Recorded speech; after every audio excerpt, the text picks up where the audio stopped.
Hi everyone. I guess we managed to solve the problem on YouTube. I hope audience can hear us on YouTube as well clearly. So it's 6 p.m. in Turkey, and I Tamam, guess bir bakayım, ben şeyi de açtım şimdi. Tamam. I guess it's 8 for Hi you, everyone. Martine. I guess we managed to solve the problem on YouTube. I hope audience can hear us on YouTube as well clearly. So it's 6 p.m. in. Do you hear me? Yep. Okay, that's fine. Yes, hocam. Okay, I just stopped YouTube here. I hope the audience on YouTube can view the presentation. Otherwise, we are going to upload the recorded session there. Let me first start recording here. We will be recording this session on Teams, and also there'll be live broadcast on YouTube. I'd like to welcome you all to this session. It's a great pleasure for me to say hi to all of you, starting with Martine and Sonja and Marco. It's a real pleasure for us to host you here. Today, we will be talking about good practice samples and related projects. So that's why we are hosting you here as experts and really real experts, especially related to projects, academic integrity promotion projects. We believe that we have a lot to learn from your projects. So we'd like to thank you in advance for your invaluable contribution to this course and to this session. Let me try to explain what we are supposed to be doing here. First, I will introduce the honorary guests to the audience, and then I'm going to give some reference to Tracy Brettach's good practice notes, and I'll try to call your attention to some good practice suggestions by Tracy there, and then we will refer to some related projects. These are the projects. The previous projects before yours, so they will be providing some background in order to understand what others did in terms of promoting academic integrity. And then I'm going to leave the words for you, starting with Martine, moving to Sonja, and then having Marco, and then we will have a concluding session. We planned the session for 90 minutes, but feel free to extend it. We can extend the session. We are quite flexible with timing. As long as you are happy with it, we can extend your sessions. And we would love to encourage, especially our students, to join us with their questions and also with their contributions. Of course, we also encourage our audience to join us from YouTube as well. They are also welcome to ask their questions by writing in the chat box on YouTube. Okay then, please, Martine Peters. It's my pleasure to introduce you, Martine. I first met Martine. It was in 2018 at the FSS conference. At that time, she was making some plans for her project, so it was really good to know her. Martine is working as a full professor of education at the University of Quebec and in Canada. She has been a member of the faculty for the last 15 years. She completed her PhD at Ottawa University in 1999. And later she started her career in Quebec. Her research especially focused on language teaching, so it's a perfect fit for our expectation for our course here at the LT department. Especially she is dealing with technopedagogy and more specifically using technology in the writing process. In her project, she will be dealing with investigating digital scrapbooking strategies to prevent plagiarism And as far as I remember, researchers from 19 or 29 universities, if I'm not mistaken, contributing to this project. It's a global project. She has obtained many grants throughout her career, and she has been publishing extensively on academic integrity. Now I'm moving to our second guest, Dr. Sonja Bjelobaba. She has indeed two positions, one at Research Ethics Center for Research Ethics and Bioethics. She's an assistant professor there, and also she's an assistant professor at the Department of Modern Languages at the Uppsala University in Sweden. She's our vice president. She's my boss at the European Network for Academic Integrity, and she's coordinating a project. She has just started this project this year. This is Bridge Project. This is the abbreviation. She's going to explain what Bridge is. She defended her thesis at University of Gothenburg, and as an educational developer, she has been teaching research integrity, postgraduate supervision courses, and some other faculty-related activities. I'm moving to Dr. Marco Cosentino. Indeed, the two previous guests, they are also doctors, but Marco holds MD, so he is related to medicine, and he's working for medical pharmacology at the University of Insubria in Italy. I have known him, I guess, for the last 5 years. We worked together for Untitled project for the establishment of a European Network for Academic Integrity, and it's my pleasure to welcome you here, Marco. Of course, he has quite a lot of experience in medicine-related science, such as neuroimmunology or multiple sclerosis or Parkinson's disease. However, today we are more specifically interested in his interest into research integrity. He has extensively published, he has published more than 180 original papers.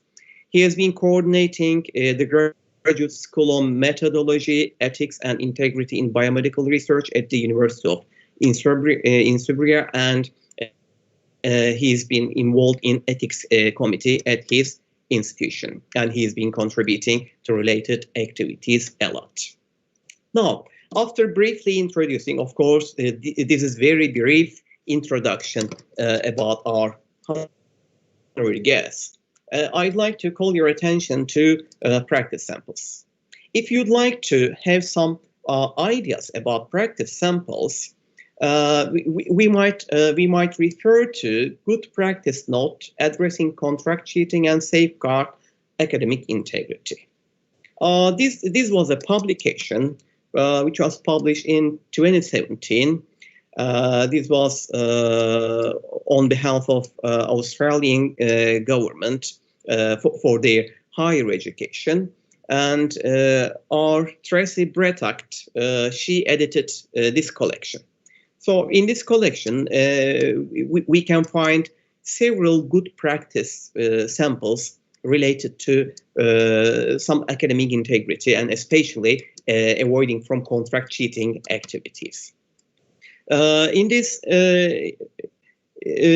book, there are 4 sections, and in the first section, Tracy introduces policies to promote academic integrity, where she deals with the qualification of 5 qualification of the policies. These are essential characteristics of the policies. And then in the second section, she moves to policies and procedures to address academic integrity breaches. Now she is referring to breaches. And in the third one, in the third section, she is referring to actions regarding the risks towards academic integrity. And finally, she presents good practice samples in order to maintain academic integrity with specific focus on contract cheating. These are specifically case studies reporting cases.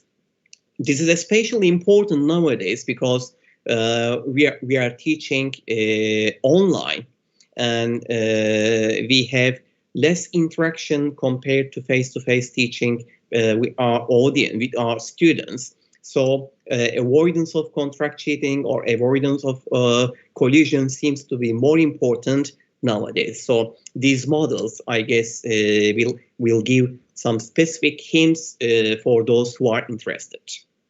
Now I'll provide some brief information about a few projects related to promotion of academic integrity. I'm going to start with our project, which we finished last year. This is European Network for Academic Integrity.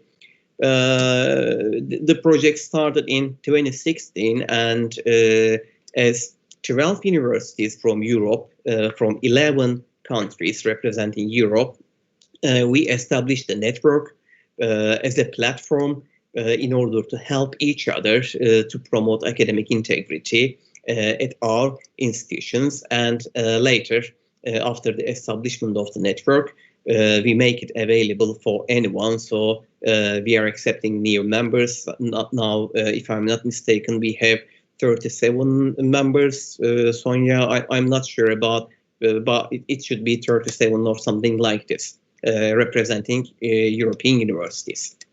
The second project is the project on academic integrity. It was specifically focusing on 5 countries, including Turkey, and I acted as the country manager of that project. Last year, Irene visited, with her team, Irene visited Turkey, and we made visits to 5 universities. I'm not going to mention their names because they are kept anonymous in the research. We visited 5 universities in Turkey. Our aim was introducing academic integrity. We made some contacts with them and tried to collect some information about how they promote academic integrity. So the information included teachers, students, staff, and staff academic or the other staff at the universities. If you're interested in the results, you can find the report, the published report at the webpage that I provide the link here. The other project is Southeast European project. This project specifically is very important for us because it was investigating the policies of academic integrity. So in order to understand the policies at the European universities, this project gives a lot of information, how they promote academic integrity or how they prevent academic misconduct. This is a really useful web page for us. You can again view the results there. The other project that I'll be referring to, impact of policies for plagiarism in higher education across Europe. And in this project, 27 countries were investigated, and they were evaluated and compared to each other with reference to some academic misconduct such as plagiarism. And then the researchers especially focus on the strategies here, awareness strategies, prevention and detection strategies of academic misconduct. Again, the results are available at their webpage. The last project that I'm mentioning here is contract cheating project in Canada. This project investigates national policies available in Canada related to contract cheating, and it's coordinated by Sarah Eaton. I'm not going to go into the details of the project because I promised Sarah not to mention Elas. She will be joining us next week, and she will talk more about her project next week when she joins us. So I'm just skipping this session, and I'd like to give the floor to our guest now, starting with Martine first. Okay, welcome you again. It's my pleasure to give the floor to you, Martine. Can you start the PowerPoint, Salim, and then I will take control? Okay, just a second, please.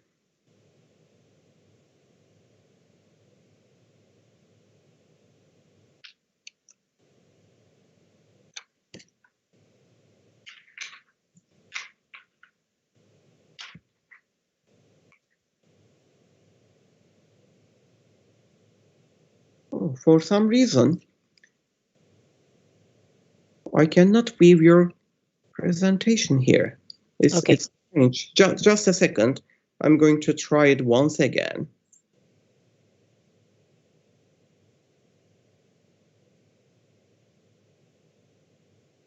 Oh, okay. Here it is. Okay. So uploading.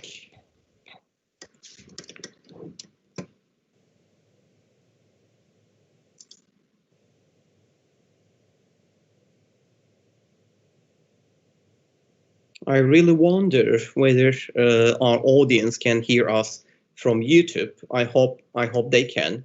Otherwise, we'll be sharing the recording. I guess you can view the presentation, Martine. Okay. Yes, okay. I can. Thank you. You all took the control. Okay. Yeah, I took the control. Okay. So basically today what I want to talk to you about is the promotion of academic integrity. This is a research that was funded. It finished in 2019 by the, it's called SSHRC in Canada. It's the federal government funding. So the project that I'm going to present is a small part of a bigger project that is starting to go on, hopefully in the spring, that will be looking at academic integrity promotion throughout the States, Canada, and Europe. So here we go. Okay, so I just want to put a little bit of focus first to start, looking at how a lot of people have said that with the introduction of technology in the classroom, the writing habits of students have changed a lot because of this access to information. So much information is on the web. They don't necessarily know how to use it.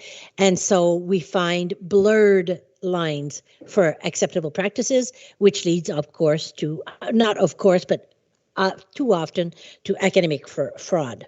So I'm just, again, 2 slides to put everything into context. A lot of people have said that plagiarism is on the rise. Because of this phenomena, students aren't learning what they should because they're plagiarizing. They can't learn. They're doing surface learning rather than deep learning. And what happens is our diplomas that we award are compromised because we're giving diplomas to students who haven't really learned what they should have. And what we have seen in other research, I've given you the some authors here, is that once students leave the university, they continue to have fraudulent actions once they're in the workplace or in their lives. So Newton has a very interesting research shows that undergraduate students do not recognize what is plagiarism. And so what happens, of course, is that there's a lot of involuntary plagiarism. And so what we're looking, and this is where I'm going with my research, is we find that many students are not prepared when they come to university, and they don't know how to do proper research for information on the web. They don't know how to choose the relevant information. Their writing skills are lacking on how to use paraphrases and quotations. And unfortunately, their referencings are also lacking. And so what we've, as a research group, what we've said is that in order to bring plagiarism down, we need to up the competencies of students. In that way, they will be more able to do their own assignments and plagiarism will decrease. So that's what we're looking at. And so we looked at what were the competencies needed to do this. And so we looked at what is digital literacy in the universities, and we found that informational competencies, and informational competencies is very large. It's using keywords, finding finding information, choosing the information, then integrating it into writing competencies, and then referencing them. And so that led us to what we call digital scrapbooking strategy. And I will give you our, this is our model. And as you can see, it's complex. I'm not going to explain it very in long details, but you can see in yellow are all the writing, informational competencies needed. In purple, you've got the writing competencies, and in blue, you've got the referencing competencies. This is not a linear process, because when we write, we might look for information to start with, start writing, then realize we don't have enough information. We go back to searching. As we go, some of us, not everybody, some of us will reference as we go. A lot of us using computer software to reference our sources, but there's a whole mixture of what is done and how it's done. Everybody has their own process, but the interesting thing is we postulate that this is our basic reference, that students need to be trained in these three types of competencies: information, writing, and referencing. And so what we did, and so basically, I forgot I had another slide before I start the research in itself. What we need teachers' involvement. Faculty has to be involved in order to teach these three skills at the university level, and it has to be transdisciplinary.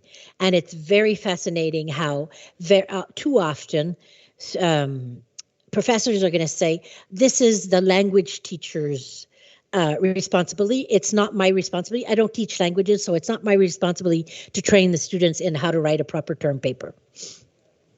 So this was our research focus. So we wanted to see how professors and instructors, and I'll specify the difference. In Canada, we have full-time personnel that's hired full-time, which we call professors, and instructors are sessionals. They're hired per course. So we interviewed both of these, and so we want to see how they taught these digital scrapbooking strategies and their associated skills in order to prevent plagiarism in their writing, in the students' writing, obviously. So we had a mixed method research approach. Data collection took place in 2017 and 18. What I'm presenting today is just the results of 49 semi-structured interviews with faculty. And when I say faculty, I'm talking faculty full and part-time. The interviews were about 45 minutes each, and we had four main topics. Obviously, our three skills: information, writing, and referencing skills. But we also wanted to see their knowledge of plagiarism. So we wanted to see what were they teaching their students. So basically, we had 8 lecturers and 41 university professors. I forgot to tell you, everybody asks me, why 49? Why not 50?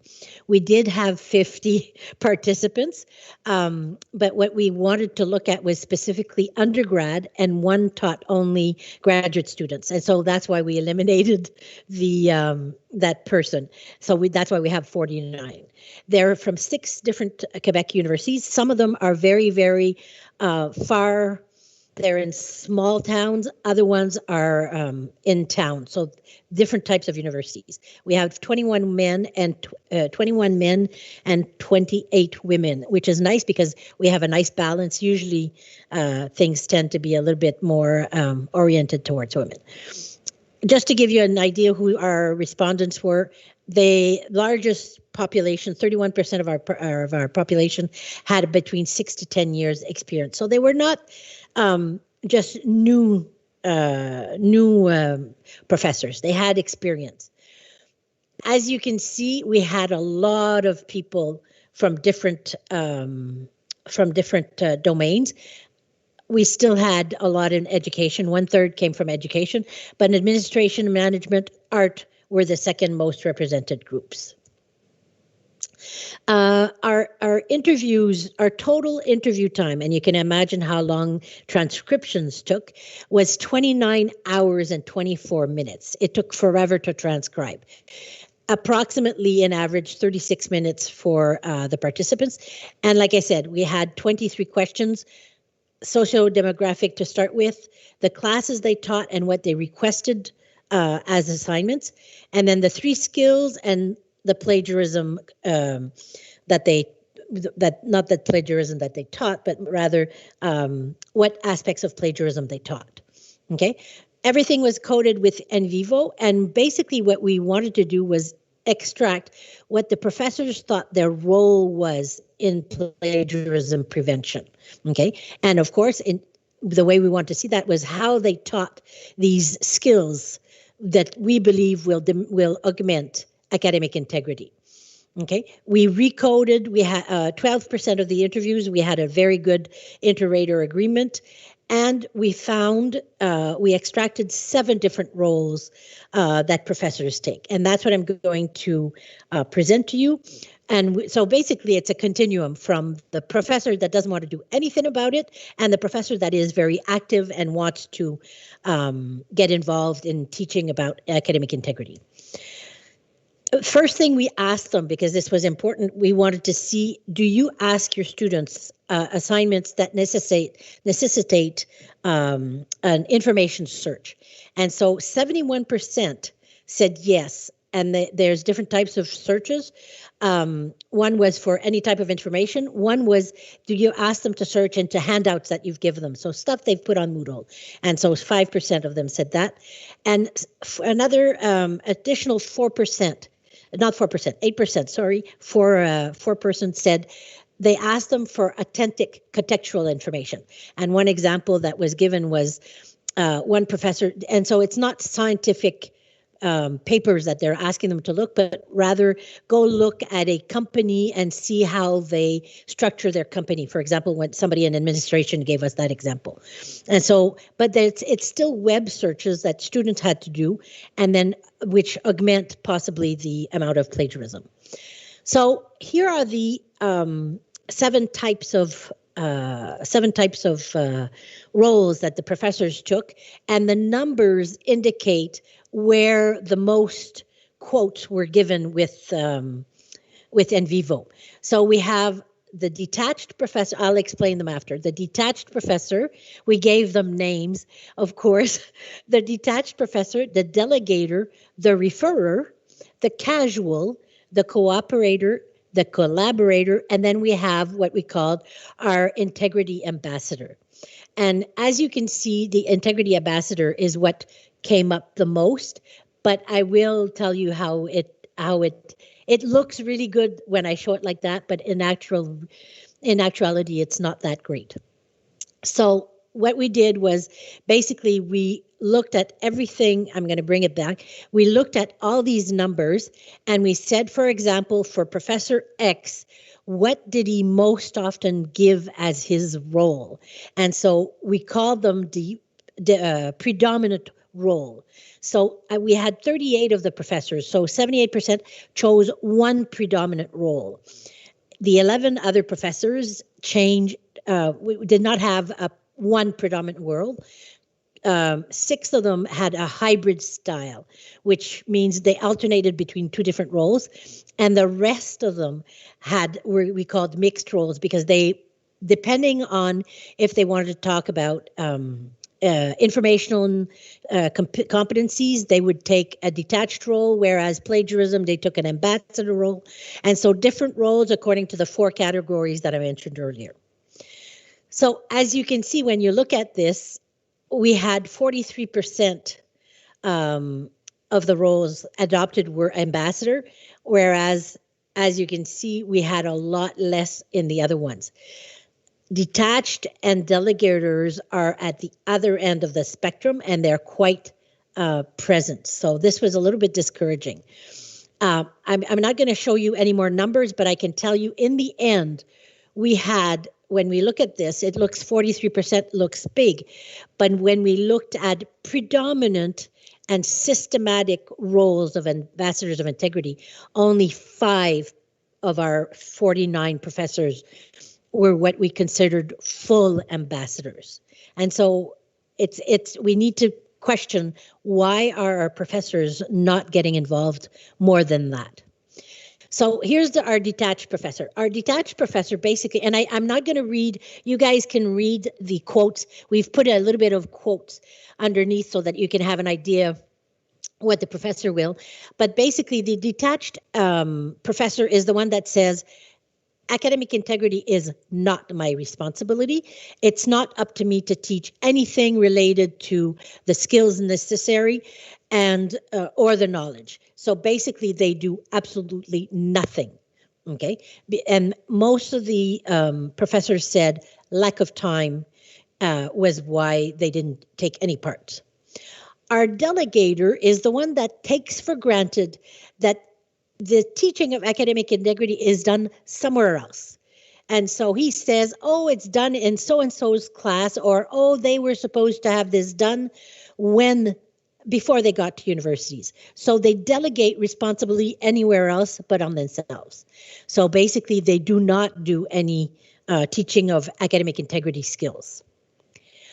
Our referrer is the one that says, you need information, so go read this, or I'm going to send you a piece of the academic integrity policy from the school, and so they send them all types of information, and so they refer, or sometimes they'll actually refer to the library or to the writing center, but basically they're getting a little bit involved because they take a little bit of responsibility, but they send everybody everywhere else.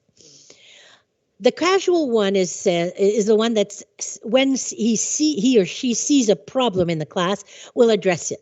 And so if there's been an episode of cheating in his classroom, he will explain why it shouldn't be done and what's going to happen, what the policy is all about, and so on and so forth. So the professor, when he talked about informational skills, his quote was very good. He says, I react more than I prevent. So that's the casual. He'll react when there's a problem. The cooperator is the one that likes to invite other people to talk to his student and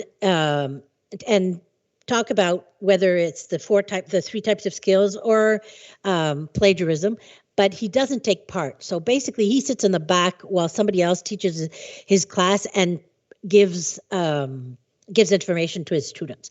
So again, that's a little bit more involved, but not so much. The other one is what we've called the collaborator. Again, there's a guest invited to speak to the teacher, to the students, but at this point, the professor will take part, will help, will get involved in the teaching that's being done. So again, a little bit more. And then we have our ambassador. And our ambassador is the one that's going to take systematically the responsibility to teach part of a skill or about plagiarism to his students. And that's written in his course outline. He believes that it's his job to do this.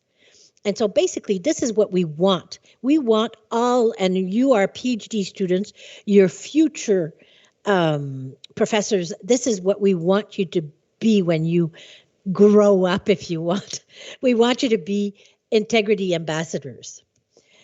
Like I said, I'm not going to go in detail about the, because what we looked at was, were they systematic and did they do it? As you see, we looked at the frequency as well. But the red is the bottom part, which is what I want to show you. Informational skills and writing skills were 71% of the actions taken by our professors. They're more involved when it comes to referencing skills, which is interesting, but then only 53% of them are involved when it comes to teaching anything about plagiarism prevention. So they don't talk about policies, they don't talk about consequences, only 53% of them do that in their classes. So basically, what we see, and I'm not going to read all this. I should have not put so much because I'm realizing time is going to run out. But the reasons that were mentioned, and like I said, lack of time, lack of interest, professors say they have not been trained to teach about academic integrity, and they're just not very interested. So 5 professors, remember I told you 5 professors choose to be ambassadors habitually. That means it's systematically in their curriculum they involve something, so they are truly integrity ambassadors, and that's what we want with our professors.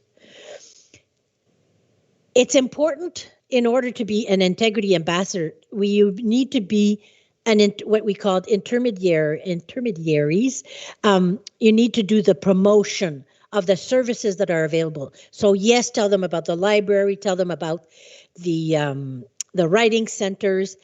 You need to awaken, that's why we call them awakeners, the students' interest and appreciation of learning for the sake of learning. If we give them busy work to our students, they're not appreciative of why they need to do the work that we're asking them to do. They need to be accompanists. They need to guide and support the students. They need to give the students a good reason to want to work with integrity. And finally, they need to be models.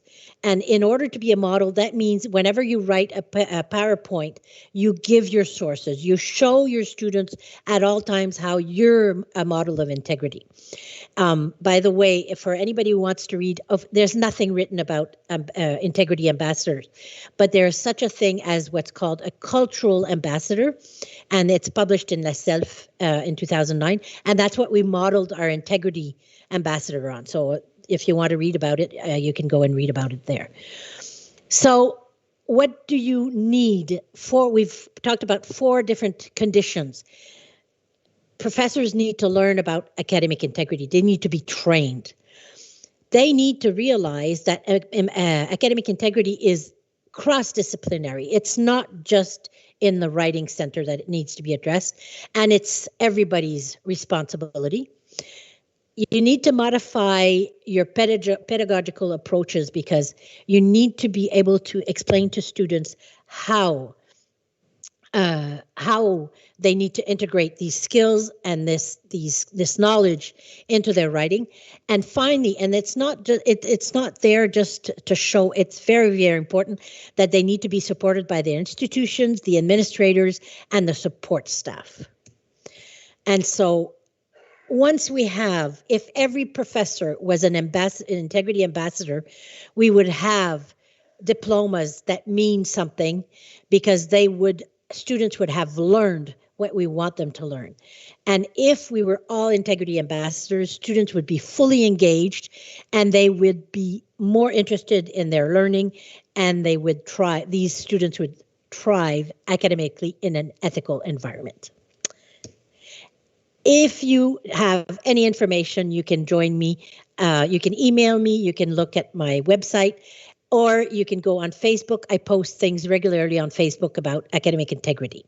And if you want any of the references, rather than put them very small, I made a PDF document that I can send you with pleasure. So that's it for me. Thank you, Martine. It was amazing. I really have several questions in my mind, especially as an academic employed at the Faculty of Education. I really have some good questions. So the first question: whose responsibility is it to teach academic integrity? I mean, I'm a professor. I'm an associate professor working at Faculty of Education. Is this my responsibility? I am teaching writing. Is it my responsibility? What about the other lecturers at the department, the other faculty members, or the other faculty members working at the other faculties? Now, we are talking about, for example, in my case, we are talking about Faculty of Education, which is supposed to be different from the other faculties because of the involvement of pedagogical approaches. But the other question that comes to my mind is, for example, when a teacher wants to be employed at K-12 levels, we ask for some qualifications. Okay, you need to graduate from Faculty of Education. But what about professors teaching at university? In Turkey, we don't ask any pedagogical qualifications for the professors. I don't know how it is the case for you, for example, in Canada. So anyone, for example, holding PhD degree, let's say, for example, can become an assistant professor and then go to the classroom and start teaching. But there is no requirement for pedagogy. Marco, it was quite interesting for me when I was doing my PhD at 9 Eylül University. There were 3 professors joining our PhD courses who were coming from medicine school. They were full-time professors, but they were attending our classes in order to improve their pedagogical knowledge. So this was something amazing, because these professors, they knew it very well that they need to develop their teaching skills. So this is the important question here. And in our case, you are talking about writing centers, unfortunately, which is not very common in Turkey. So the whole responsibility seems to be, in our case, belonging to the lecturers. So if you feel responsible to teach academic integrity, then you teach. Otherwise, you don't touch it. So, right. Do you want me to answer this right now? If possible. Okay. Yeah. I wasn't sure if you wanted to talk about it when we were doing sessions. First of all, in Canada, it is the same as in Turkey. If you obtain a PhD, you do not have any pedagogical training. You're going to go in a classroom and teach whatever your discipline is. So it's the exact same in Turkey as in Canada. In Canada, however, we do have what we call pedagogical centers in every university.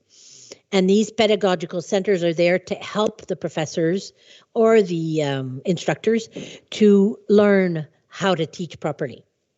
And so if you have, for example, if you get bad evaluations from your students, you will be sent to the pedagogical center to learn how to better teach. But we also have, whether you're a good teacher or not, we also have what we call pedagogical days during the year where we can go and attend workshops.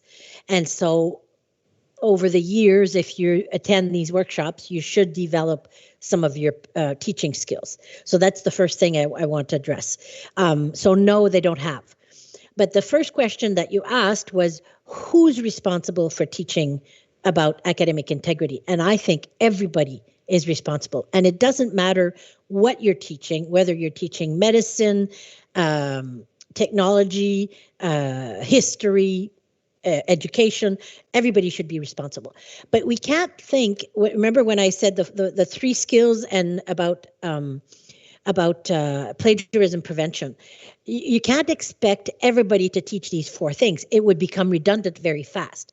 So there needs to be a program approach. And for example, if you're teaching in an education program like I am, and we have done this, we have said in first year students have to learn these things. And writing skills, informational skills, and referencing skills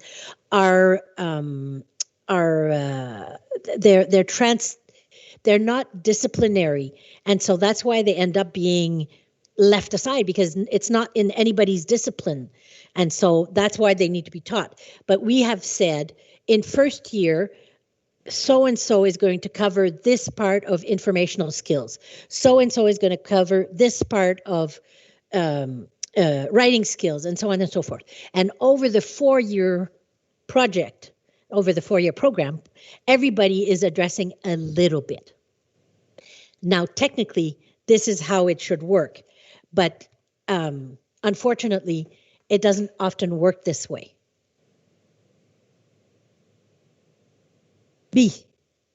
Sorry. So technically, it's supposed to be working this way, but it doesn't unfortunately work that way, because we have professors that know they're supposed to be teaching this in their class, but they say, I don't have time and it's not really important, or I'm not interested, or the students don't really need this, and it doesn't get done. So that's the second part to your question. That's the second answer to your question. We need to better train our faculty, and we need to develop a program approach to training our students to these skills that will let them write with integrity. Amazing. Thank you. Thank you, Martine.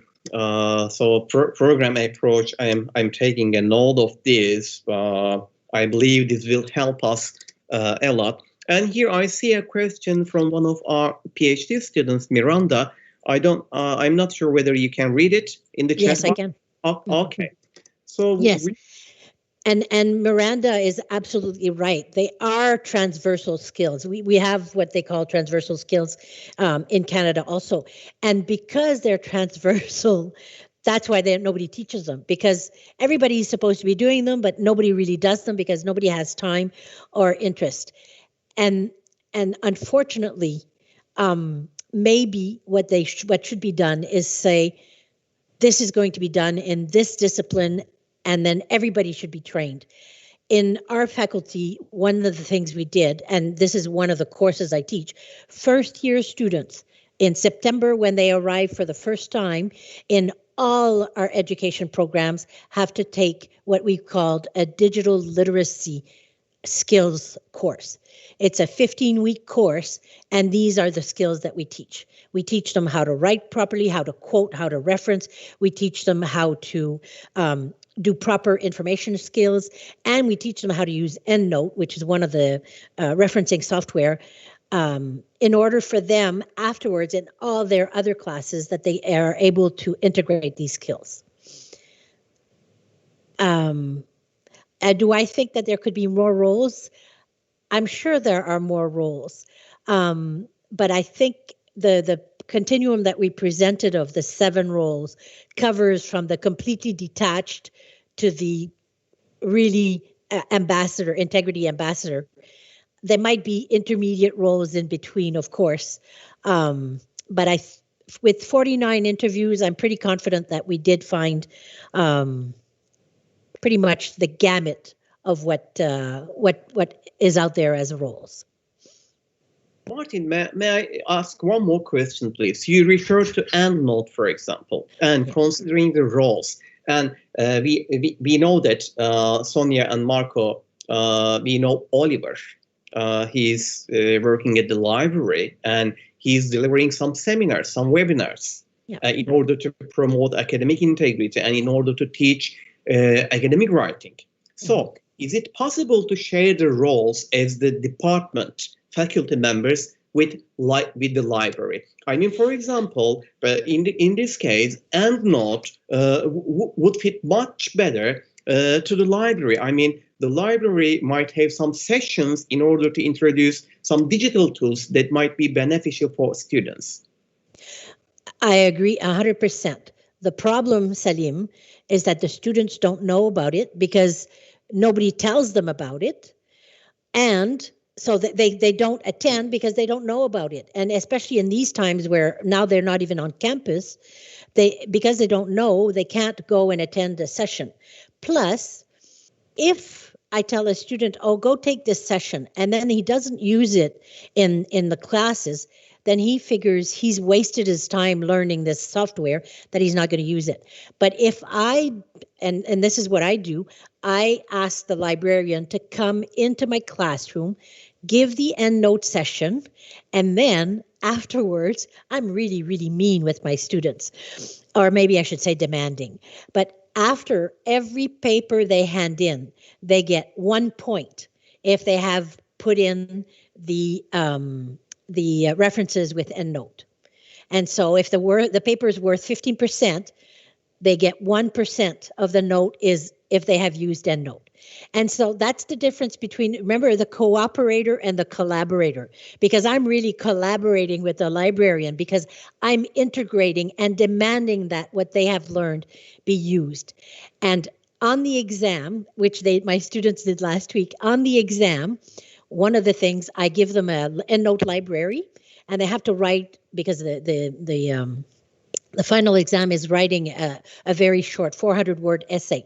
And so I give them a library with some quotes from authors, which they have to integrate into their, and if they don't use EndNote, again, they lose some percentage points. So what I'm telling my students is, I've made you learn this software, but I also think it's very important that you use it.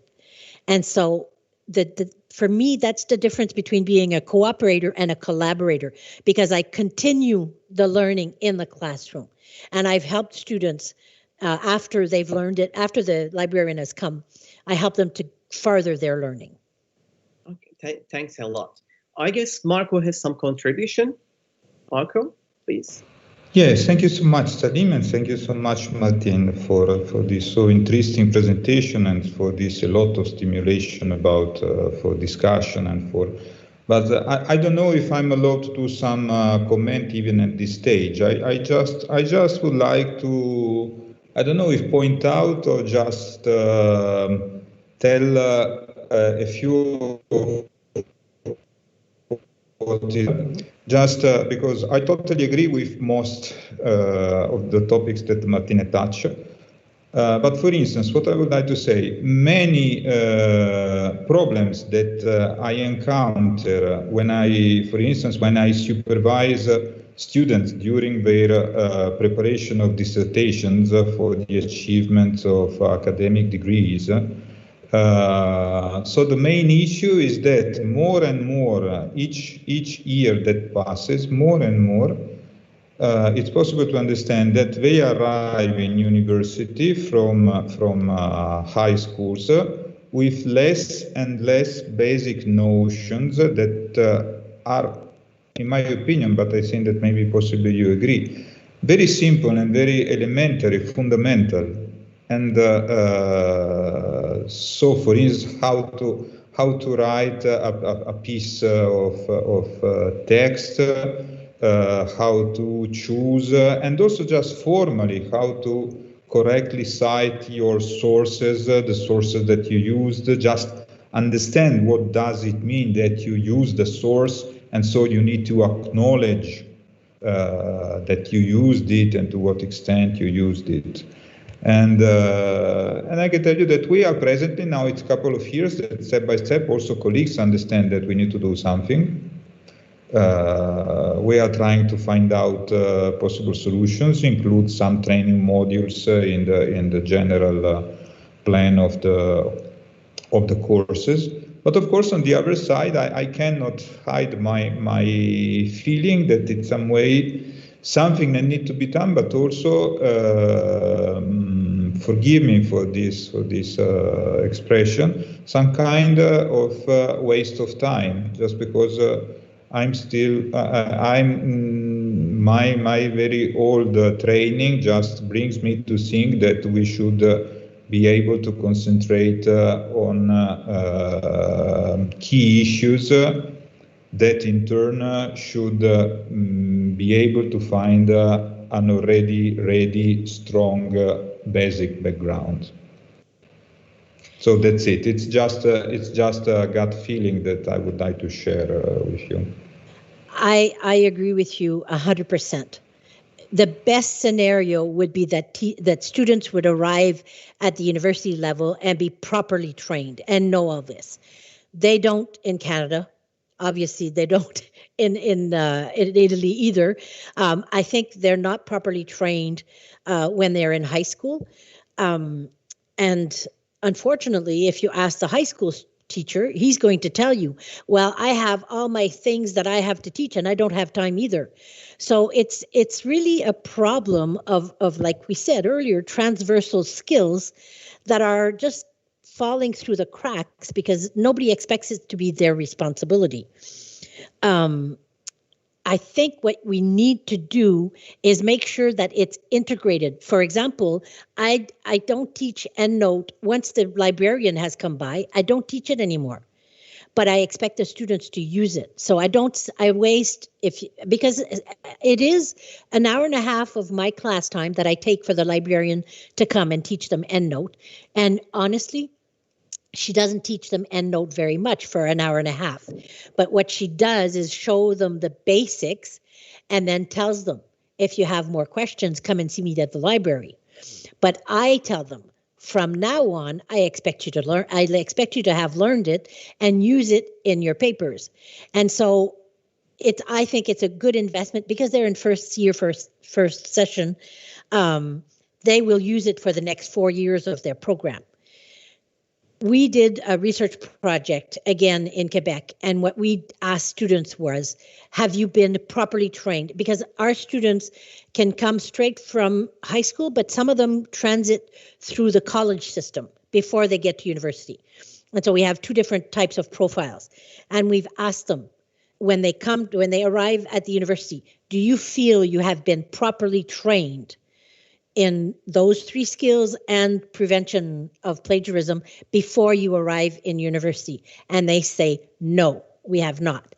And we ask them, do you expect to be trained while you're in university? And they say, yes, we expect it. And we ask the professors the exact same 2 questions. Do you think your students have been trained in college or in high school before they get to university? And they say, yes, we do. So they think they've been trained, but the students are saying, no, we haven't been trained. And then they say, do you intend to train your students while they're at university? And they say, no, we don't. So basically, we have a clash. Students expect to be trained and they're not, and professors expect them to be trained, but they're not. And so we end up with this problem where, and I strongly believe it is one of the reasons that we have a lot of plagiarism, not because students don't want to do the work necessarily, just because they don't know how to do it well. That's right, Martine. And I guess, considering your comment, Marco, I guess the problem in Turkey, again, similar problem, but from different perspective, because I believe that it's because of our testing, our assessment system. I mean, for example, when students want to go to the university, they need to take a national level examination. All the questions at this national level examination are multiple choice questions. So at high schools, what do teachers do? Indeed, they don't teach. They just prepare students to opt out correct answer, to find out distractors in the examination. So I believe this is the problem. So they don't focus on productive skills. Rather, they focus on testing strategies. These are quite different from each other. I believe this is a huge problem. I guess there are some other comments. Hatice, any info on the effects of various roles of students, and do you have anything from participants about student reactions? Okay, so Martin, you already responded. Thank you. Okay, shall we move to our second guest, Sonja? We would like to thank Martin a lot for this really enlightening session. It was so good. We learned a lot from your discussion, from your presentation, Martin. Okay, Sonja, now it's your turn. Thank you. And because of Martin's presentation, I'm actually going to switch my presentations. And I have 2 presentations. The first one is something I usually do when I have teacher training in Sweden. In Sweden, we have actually mandatory courses in teaching and learning in higher education that I used to teach. And I have plenty of courses for faculty members, basically workshops. And nowadays I'm developing a course in academic integrity that is going to be a part of this scope. And these courses, you need to have 15 ECTS in order to be hired at the university as senior lecturer. And in addition, you need a course for supervisors if you're going to get your habilitation. So in the scope of that course for supervisors, there are 3 hours for research integrity. In addition to that, we also have nowadays more or less mandatory courses for PhD students in research integrity. So there's quite a lot of work that's going on at different areas of Uppsala University and other universities in Sweden when it comes to academic integrity and research integrity. So what I'm going to do now for the next, I think it's going to be about 20 minutes, is I'm going to do this workshop that I teach in Sweden, but in a very comprehensive version. Because if I have more time, I usually make people do things and they have it more interactive. So what I start usually is to try to discuss what academic integrity is as a concept. And it's a very peculiar discipline because quite often we define it is by what it is not. We define it as it's no exam cheating, no plagiarism, no collusion, no falsification, no fabrication, no contract cheating. And it's very strange because we usually don't teach anything else by defining what it's not, but defining what it is. But when we define academic integrity in this way, how we teach it, we give students a piece of paper and we tell them, don't cheat, don't plagiarize, please no collusion, no falsification, no fabrication, don't contract cheat, etc.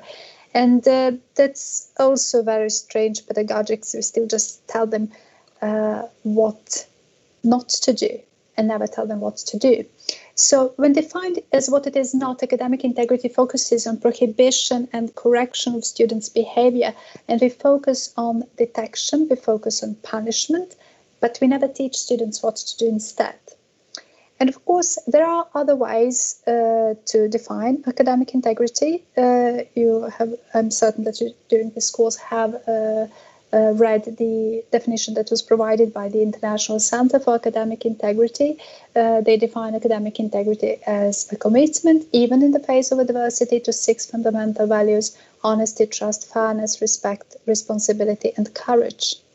Another definition we have is provided by ENI, European Network for Academic Integrity, where we and you can see here that Marco was part of this definition: compliance with ethical and professional principles, standards, and practices by individuals or institutions in education, research, and scholarship. So this change of definition shifts the focus to the preventive and pedagogical promotion of academic integrity.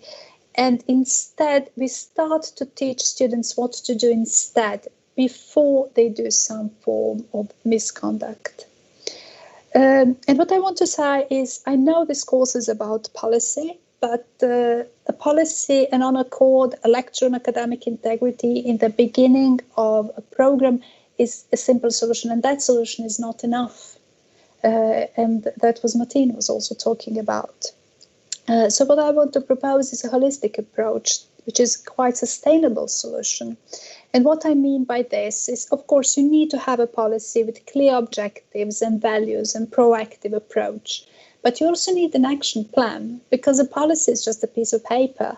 You need to have an action plan with a division of roles. Who is going to do what? How are we going to implement this policy? What procedures are we going to have? And after that, you need to communicate both policy and the action plan, because otherwise you have just 2 pieces of papers. So you need to raise awareness, you need to have a dialogue, and you need to involve the whole institution at different levels. You need to have strategies on the university level, department level, and on the course level. So basically, on the university level, perhaps you have academic integrity unit, but that's not enough. It's not going to solve the whole problem. You need perhaps you have research ethics unit, but if they don't talk to each other, it's not going to happen, because academic integrity is going to provide for courses, write a policy and have courses at the beginning of a program for students, and research ethics is going to concentrate on research, and they need to talk to each other. Also, disciplinary board must be involved. At the university library, we had such a nice example just a few minutes ago when Martine was talking about unit of academic writing that Salim was talking about, and also pedagogical development of teachers that we have in Sweden. What I think is that it's very important that these different dots are not functioning like separate units, but focusing on working together, and have perhaps some internal mini conferences, as we had it when I was working at university in Gothenburg, where we talked how are we going to promote academic integrity further. You also need to work at the department level. You have to have, department level is at the level where you're going to communicate with the university level and foster a discussion amongst faculty members at the department level. You need to have procedures, you know how to inform your students, but also you have to give information to new employees, because that's something you often forgot. If we have workshops, then we think everyone is involved, knows how things are done at this department, but we need to do it over and over again. And you need basically to involve students, faculty, and administrators in enhancing academic integrity.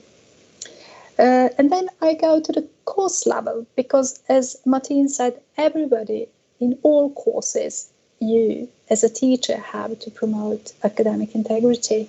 And I'm going to talk about the way I teach my teachers when I do teacher training, is that you can use constructive alignment for that. I'm going to talk about it, and you can also involve students in different ways. When it comes to academic integrity, the first question as a teacher you need to ask yourself is, what do I as a teacher need to know about academic integrity? First of all, of course, teachers have to know what it is and inform students, not only by defining it, but by what it is not, but really explain what it is. Also, teachers should, of course, know how to discover misconduct and where to report it. I did some surveys in Sweden, and it turned out that many teachers simply ignored misconduct, and that's not a proper reaction, of course. As a teacher, you also have to know how to write instructions in an assignment and know how to design assignments to make it hard to cheat. I'm going to talk more about it soon. And you have to integrate academic integrity on the course level. What I mean by that is simply like this. If you have an assessment and your student plagiarizes in an assessment, that student won't pass the assessment. But normally, we don't have any learning outcomes about, say, plagiarism, and we don't have any learning activities. That's something we assess, and we just think that students just know how to reference properly, how to avoid plagiarism, and stuff like that. And that's not really building the constructive alignment in the course. So that's basically like in each and every course we have. So what I think is, and what I propose is that we express academic integrity clearly as learning outcomes of a course. And these learning outcomes can be quite different. For instance, you can have learning outcomes that focuses on the knowledge of academic integrity, where you ask your students that after this course, students should articulate an understanding of what different forms of misconduct are, what's falsification, fabrication or plagiarism, or other deviations for good research practice, or be able to identify different forms of misconduct, know where the information and policy documents can be found, and know the procedures used at the university for detecting and responding to misconduct. You can have learning outcomes that focuses more on the knowledge of academic writing. So students after this course should be able to identify bibliographical information in a text, understand how sources have been used in texts which signal them transparently, know what the function of referencing is, or how to cite and paraphrase correctly, and be able to signal to the reader what is his or her own words and what is someone else's words. On a higher level, you might want to have learning outcomes that are about the knowledge of good research practice, that after this course, a student should articulate an understanding of norms of good scientific research and research ethics, or have the knowledge of and be able to apply the ethical standards in research, have the knowledge of the obtaining of permits from the relevant authorities, such as ethical approval, have the knowledge of rules and regulations, such as GOVA rules when it comes to co-authorship, etc. So what I do with my teachers is basically that I ask them to take their own courses and try to figure out what learning outcomes should be interesting to use in their courses. And then I talk quite a lot about Bloom's taxonomy, of course, because as you have seen, these different learning outcomes should follow this taxonomy in a way that you can start with remembering and understanding, then go to applying and analyzing, and then evaluating, creating, so that you have different stages and progress in these learning outcomes throughout the program that the student learns. After you have your learning outcomes, I ask my teachers to develop different learning activities. So to help students build up this knowledge of academic integrity, they have to use different learning activities. And there are some important questions before they choose the activities. First of all, they have to ask themselves, what do students already know about academic integrity, so they don't repeat themselves, and what socio skills they need for this particular course, what they know already and what they need help with. When it comes to learning activities, I think it's very important to discuss academic integrity and what expectations we have. One of these expectations is that we want our students to write in their own words. And many students basically ask me, but okay, why? Why do we need to write with our own words? What's the point? Someone else has already said it so much better. And in that way, we need to explain to our students that this is how we view learning, that learning is not only repeating what someone else has said, but taking it in, thinking about it, and being able to discuss it independently of someone else. That writing independently shows us as teachers that they have mastered the topic and learned something, not just being parrots that can repeat things. On the INAI website, we have many activities that can be used in different courses, and I usually send my teachers to explore a bit what's on the INAI website, but you can just get a link, and I really encourage you to go and see. It's something if there is something you might want to use on your own courses.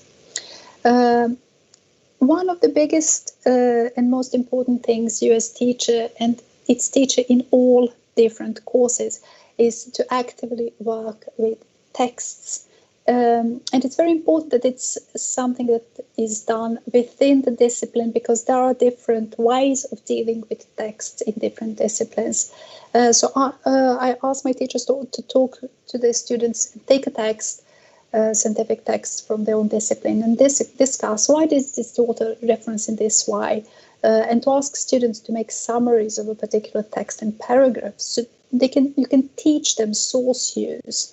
I advise students to do double note taking, to have citation on one side and all paraphrasing and comments on the other side, or to use different color for citations so they don't mix things up and think that they have paraphrased something when it's actually a direct citation.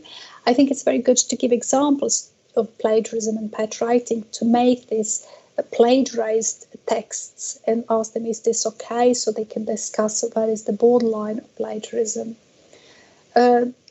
Students, I've done in those surveys I did, I realized that students have many myths about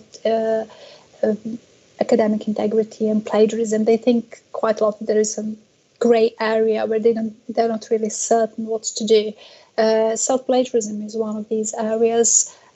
Many students don't realize that you can just take the same text and cash it in for points in different courses. They have very hard to deal with translations, because if they translate something from English to Swedish, they did it in their own words, so they are not aware if they need a reference. Of course they do, but they're not aware of that sometimes. They have problems with dealing with secondary sources. For instance, if Salim has cited Marco, then they have problems. Do I need to cite Salim, or do I need to cite Marco? How can I handle that? Actively work with students on writing, of course, that's the most important thing. Writing a thesis at the bachelor level should definitely not be the first academic text that students are writing, because academic writing skills is something that you have to develop over time. And that's why it's very important to do it from the day one, basically, at the university. Reference management software like Zotero and Danot that Martine was talking about is very important. You don't have to show it yourself, but you have to point your students to the university library to find that out. Time management is also something I encourage my teachers to discuss with their students, because when we tell our students that they have 5 weeks to write something, what they hear is 4 weeks vacations and 1 week hard work, and of course it's not working like that. It's important to discuss that. It's very important also to motivate students, to try them to realize why they are doing what they are doing, why are they studying this, to focus on to master this topic and explain why is this going to be useful or interesting, and not just to focus on the importance of high-stake exams. And when you have your learning outcomes and when you have your learning activities, it's also, of course, also important to focus on the assessment and to assess these learning outcomes. I think it's important to assess the knowledge of academic integrity. For instance, you can examine students' knowledge of the rules and where they can find the information, or their knowledge on plagiarism, and to test reference and citation technique, not only after they mix it up in a thesis, but before them. Give them feedback on referencing and an opportunity to revise. So work with academic writing skills. Clear instructions is also something that teachers should work with. If the collaboration is not allowed, write it. Remind students of importance of referencing correctly. So it wasn't something they did on the first day, during the first week. Repeat it all the time, and recall that everything that is quoted or referenced should be listed in the literature list. Not everything they ever read, but only the things that they quoted or referenced. Use the test matching software such as Tanatin or Urkund. It's making database larger, but don't rely on that. I don't talk about plagiarism software here or anti-plagiarism. I'm talking about text matching, because it is text matching software. So know its limits. You have to know that text matching software is not going to recognize ghostwriting or translations, and students can still go to the library and use books that are not digitalized and plagiarize from them. So text matching software is not the only way to avoid plagiarism. You as a teacher still have to do your work. Percentage also doesn't mean anything for different reasons you can read about when it comes to text matching software. The process is very important to focus on, because when you have a student nowadays, essay mills are very. I know you had some quite a lot about it, so that's why it's the thesis can be bought. So it's important not to accept the final version without seeing the writing stages. I think it's important to visualize the process and not just to focus on the final thesis. One way of doing that is to give point credits for the process. If you have 15 ECTS for a thesis, give 5 at different stages of writing and have 10 for the final product. Use peer assessment is also very good if you think it's too much work for you as a teacher. Meta writing, I think, is very good to force your students basically to have a research diary, a writing diary. It might prevent some students from buying a text. Of course, they can still buy this research diary as well, but it's going to be more expensive. Ask students to present texts orally for discussion. Oral examination is a very good thing to do when you do assessment. And finally, focus on how to design the assessment. First of all, do not repeat old questions in exams because students talk to each other.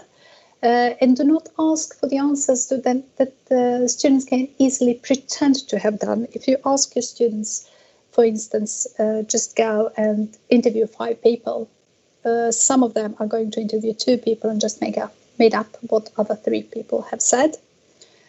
So be aware of that. And the most important thing, try to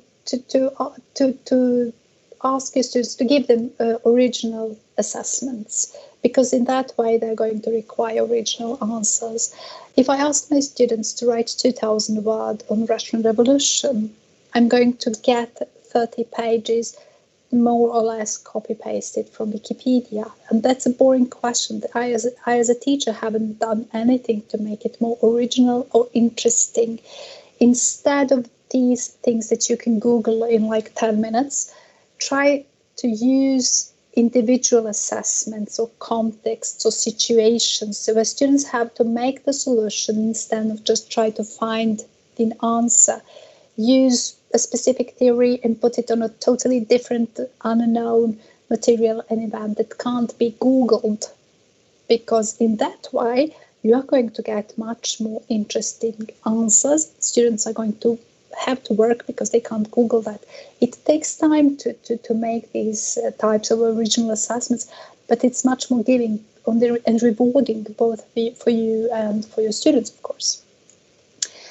And involve your students. Many students are very interested actually in academic integrity, so ask them for their ideas, open for discussion, make students promoters of academic integrity. I think that's also a very important thing to do.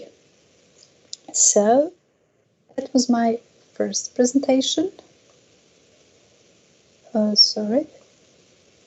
I'll see how I can.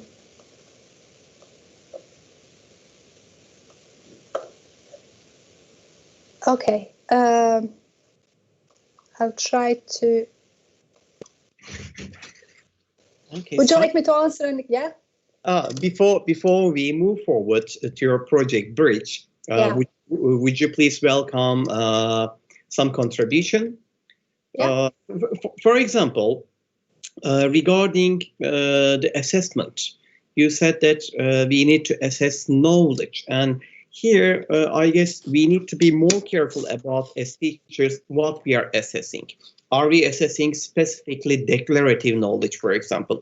I guess if we are simply assessing declarative knowledge, for example, if you are asking the definition of plagiarism, for example, of course, this will show us something, but it wouldn't work a lot.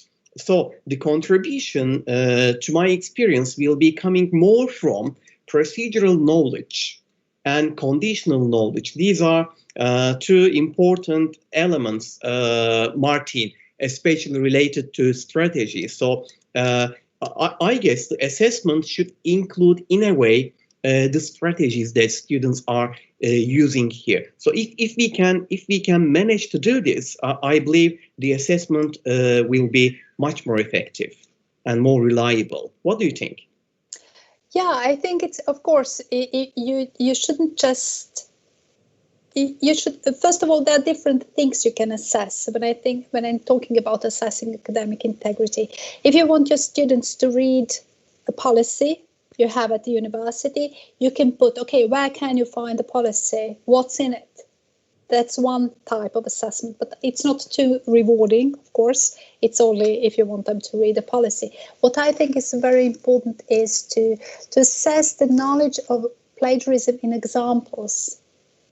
I've built several courses in academic integrity for students, both at Gothenburg University, but also as a part of the Council of Europe projects in Serbia and in Montenegro. And there we have, I did tests for students. Okay, here is this passage. Is this okay? Cited A, B, C, D. Which one of them is okay? Is this plagiarism? And give them examples so they can show them how to do the things and how not to do things, instead of just telling don't plagiarize.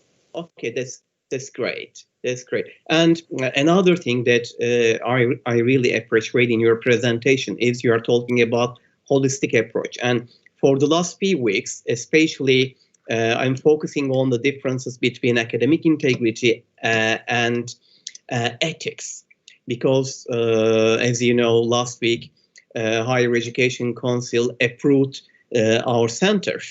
Indeed, my proposal was, the name of the center was Academic Integrity Center. However, they changed the name to Academic Ethics Center. So in your presentation, we clearly understand that ethics is a component involved in academic integrity. So when we focus on ethics, to my understanding, we focus more on deduction and we focus more on sanctions rather than pedagogical approaches. However, if you are talking about the pedagogy, then we are talking about academic integrity. Will you agree with me, or? Well, there are several components. I'm not going to answer that. I'm going to tell you about the difference that's very common in the research integrity, because you have ethics and you have law. And normally you can't have everything when it comes to ethics defined by laws or sanctions, because there is behavior that it can be ethical and still not okay according to the law. And for instance, you know Greta from Sweden. Everyone knows Greta today. So when Greta missed school in order to go and demonstrate against this politics that leads to climate changes, she was actually breaking the law, but we can still say it's an ethical behavior. And when it comes, and the opposite is also true, you can't regulate everything in law. You can have unethical behavior that is okay in the law. And many things when it comes to research integrity and even academic integrity are things we can't regulate in any form of law. For instance, co-authorship is a problem that can't be regulated in a law, because you can have uncover rules, you can have recommendations, but you can't put anyone in jail because they had a practice of putting a co-authorship on someone that hasn't really done all that they were supposed to be doing. So that's the same thing when it's come to integrity. In academic integrity, it's about more about both pedagogics, but also how to define it in the law in a certain way. While ethics is something that we have to develop as a culture and can't be just regulated with policy documents or sanctions. Okay, thank you. Thank you for the clarification. And one more thing, both in Martine's and your presentation, we referred to tools, and I guess we also need to mention Mendeley here for another tool, and also another knowledge organizer, Citavi, for example, adds extra points to these knowledge organizers. So there are available some safe tools that our students can use. Of course, there are some other tools they need to avoid, and as teachers, we need to show them to our students. For example, there are some free so-called plagiarism detectors. They call themselves free plagiarism detectors. However, they are cooperating with third-party essay mills, and then they are taking student assignments in their databases on one hand by claiming that they are checking for plagiarism and then selling it to the other people. So we need to be open to our students and talk about the dangers, or also talk about the benefits of the safe tools. Okay, thank you. Thank you. So I guess you will also provide some information about your project. Yes, I'm going just to give you a short presentation. We have just started a project actually, and it's called The Bridge. The Bridge stands for Bridging Integrity in Higher Education, Business and Society. This project is an Erasmus Plus strategic partnership project that just started on September 1st and is we're going to have that project for 3 years. It's very multidisciplinary with people coming from many different areas. It's coordinated by Uppsala University and amongst other members, we have Southeast European University in North Macedonia, 2 partners from Lithuania, Office of the Ombudsperson for Academic Ethics and Procedures of the Republic of Lithuania, and Lithuanian Social Research Center. We have 1 partner from Ukraine, Kherson National Technical University, and 1 partner from Czech Republic, Mendel University in Brno. And this project, the target group of this project are master and doctoral students and their supervisors.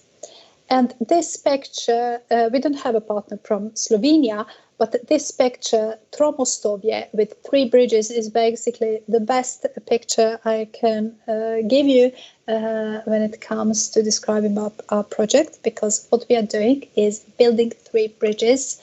A bridge between academic integrity and research integrity, the second one between academic integrity and business ethics, and the third one between academic integrity and citizen science. And what we are doing is trying to do a holistic perspective on these 3 bridges. So it's going to be this nice Tromostovje thing in this area as well.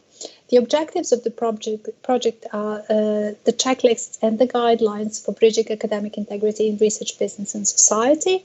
We want to also develop educational materials that include innovative gamified cases based on the checklist and the guidelines representing real-life situations, and develop open educational resources in the form of modules based on these cases, gamified cases that can be adapted to different disciplines or subject areas, and can link academic integrity in research, business and society. So we have 5 outputs. The first one we are working on now is to analyze good practices in partner countries and to write reports on the relationships between academic integrity and research integrity, academic integrity in business and academic integrity in citizen science. In the second output, we are going to provide checklists and open educational materials, including gamified cases, to bridge academic and research integrity. The third output is going to give us guidelines and open educational materials that are going to bridge academic integrity, research integrity, and integrity in business. The fourth one, guidelines and educational materials that are going to bridge academic integrity and citizen science. And after that, we have this final module where we are going to build different open educational resources, flexible game-based modules, and we're going to present this in workshops and webinars. So the tangible products are going to be a report, 3 checklists, a collection of open access educational resources, 2 guidelines, workshops and webinars. And that's it. I also want to tell you this when it comes, because this is my last slide. I have this. I hope I haven't mixed it up, Salim. That's fine. Perfect. That's fine. Good. Indeed, we would say kutlu olsun, but it's good. Okay, it was Google Translate. I have to admit. compliments on the new year, and I'd like to congratulate your Christmas as well, this Christmas Eve for you. And we are very happy to see you here. Just before Christmas, you devoted your time. And from the Bridge project, I see that citizen science. This is something we haven't touched so far, I guess, and I believe this is something related to Loretta. Yeah, she is, as far as I know, she is specifically involved within this, and I'd like to see the results of your projects. I'm sure it will contribute a lot to our understanding of academic integrity and gamification, which is quite popular. So it should contribute a lot. Waiting to learn more about your progress in the future. I'd like to thank you once again, Sonja. If there are any contributions from the other guests or from students, please contribute. You can contribute now. Otherwise, we will continue with Marco.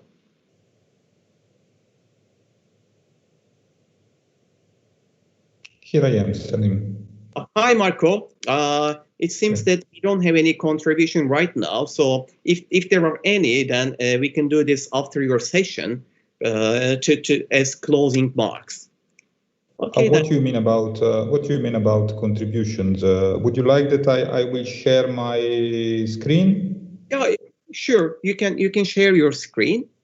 If I can try to do it. Let me see what I can succeed actually to do. There should be an arrow, upwards arrow. So you are sharing. So what happens? What happens now? What do you see now? It's not in the presentation mode, Marco. If you click. Do you see my slides? Do you see a nice picture? Yeah, we see the picture. Of a sunset. If you click F5, if you are using Windows, please click F5, or just go to the presentation mode because it's not in the presentation. Present on my side. I'm on the presentation, and I apparently see. Okay, it's not full screen. I have the presentation on the full screen.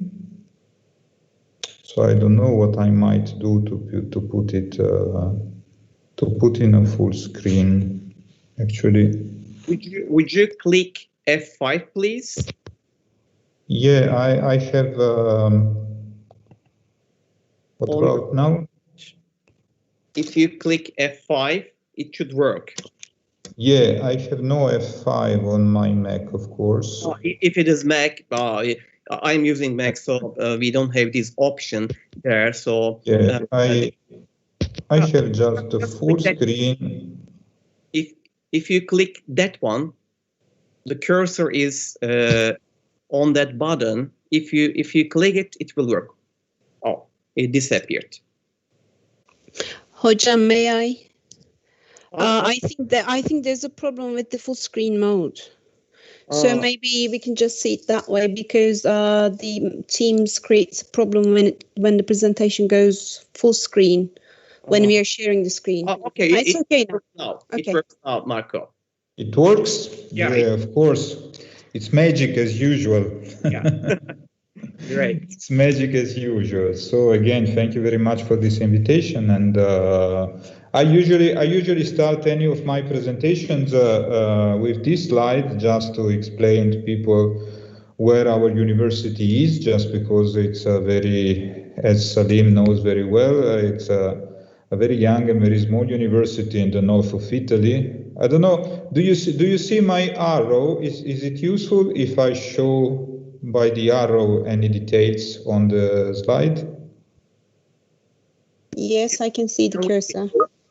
Okay, so you can see that this is northern Italy, this is Varese, just close to Switzerland, and this is sightseeing from the mountain, which is just behind Varese. Here on the lower left, there is the town. It's a small town, not more than 80,000 people. And here you see these lights. It's the international airport of Malpensa, MPX. So anytime you come to Varese, you can take this airport as reference, at least so far, until we will be able to again to move to travel from one country to another one. But what I would like to say as a premise to my what happened now? What I would like to say as a premise to my presentation is that we are a center for research in medical pharmacology. So actually we are physician scientists who part of their time teach medical students and part of their time do research, both basic and clinical research related to the development and the better understanding of novel pharmacotherapeutics. So why we decided now more than it's possible to say 15 years ago to begin to be involved in some issues and topics related to academic integrity and most of all research integrity. So I will use the expressions academic and research integrity a little bit interchangeably, even if of course I'm quite aware that there is some kind of close relationship, but they are not exactly the same. Well, I would like to say, just because step by step, for instance, I was during my work, during my activity, I was reading some seminal papers like this one. It's a medical paper, of course, so I imagine that most of you are not so familiar with this kind of paper, in particular with this publication. I can tell you that this is one of the most read publications in the medical field. This is an old slide a few years ago, so I didn't update this screenshot, but you can see that this paper was viewed by more than 1,100,000 persons, not only because the title is quite provocative, why most published research findings are false, also because the author is a prominent scientist, physician scientist working in the field of epidemiology at Stanford University in the USA, and because most of all he provided a quite provocative perspective on some issues related to some inherent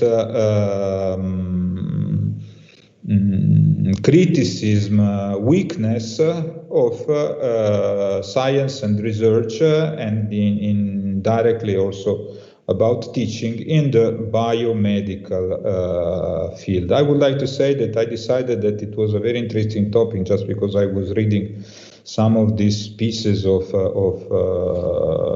literature, of studies. Actually, the fact was that step by step, at that time, I was still not so young, but even not so old like now, of course, researcher that was trying to find his way in the world, or at least in the academic world, and that was just talked about his work, about research, more or less just by saying that, so what is research? Research in biomedicine is what researchers do. So just look at us and do what we do. I was usually told by senior researchers and professors, and you will learn what you should do. And of course, I was told, now I can tell it very honestly, very transparently, a lot of just questionable, what we now call questionable research practices, that most of which are listed also by Ioannidis in his work, not only this study, but a lot of papers that he published thereafter. And of course, my foundations, totally without any kind of reference to forget about integrity. I just speak about some sound and professional methodology about how to perform my research, which of course it's more or less from one point of view quite similar to any other kind of research in different fields, unless that of course when we speak about medical research we also speak about the development, for instance, of novel therapeutics, the development of novel diagnostic tools, approaches for the health and well-being of people. And so, of course, we have maybe a little bit more implications about what happens when we do not do sound, good, and integer, honest research. And meanwhile, in the same years, step by step, I mean, some kind of awareness arises in the world about what it was called at that time reproducibility crisis. This is just a sample of papers published on some prominent scientific journals like Nature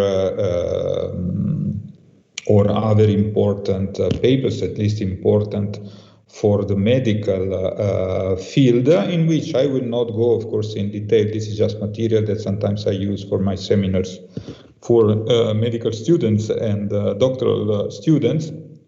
I will not go so much in detail about these studies, but more or less, all these studies you may see maybe published between 2008, 2009, 2011, they just began to show to what extent published research, I mean, apparently the best pieces of research, just because they were published on prominent authoritative journals and providing apparently just breakthrough discoveries with huge implications and applications for the clinics, for the therapeutics of critical, important disease like cancer, like cardiovascular disease, neurological devastating disease like amyotrophic lateral sclerosis. So in the end, all these findings obtained in preclinical but also in clinical studies just were found out to be not reproducible. Not reproducible, it means, of course, that they cannot be translated into the clinics, and in this failure in translation, of course, they also just demand and determine an incredible huge waste of time, efforts, money, resources, people working on false,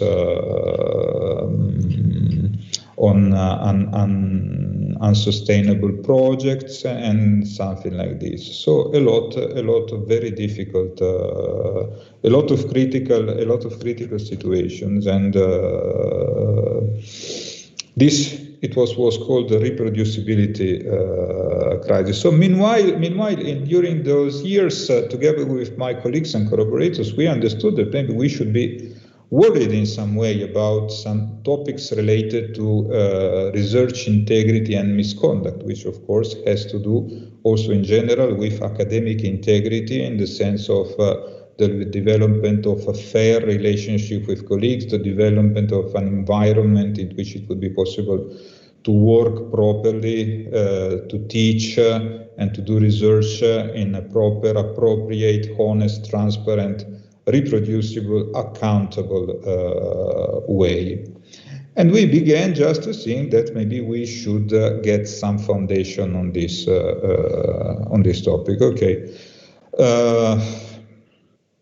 This is just something else. I will not go in details through this. It's more or less the same concept, just studies that were appearing in that period, showing that a lot of questionable papers could be found among the apparently best literature that you can find in the biomedical field. The phenomenon of retraction of papers was dramatically and quite also in a worrisome way rising, as you can see from this graph, and some seminal studies like this one by Ferric Fang, who is a researcher who did a lot and is still doing a lot in the field of research integrity and in the understanding of misconduct, shows clearly that a lot of these papers have problems just because of fraud or because of plagiarism, because of duplication of publications, in some cases also because of honest errors, but of course also honest errors are in some way a red flag concerning the need for a more sound, technical,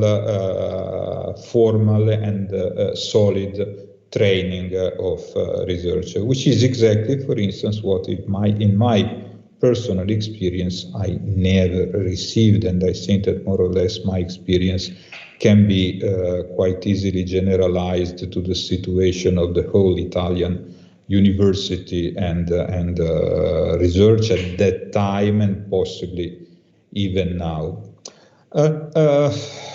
We began to work first of all, to study in the field of research integrity, and tried to take advantage of some small or less small opportunities that presented meanwhile in the Italian landscape. I mean, which is not so useful, positive, does not provide so many opportunities, I must say.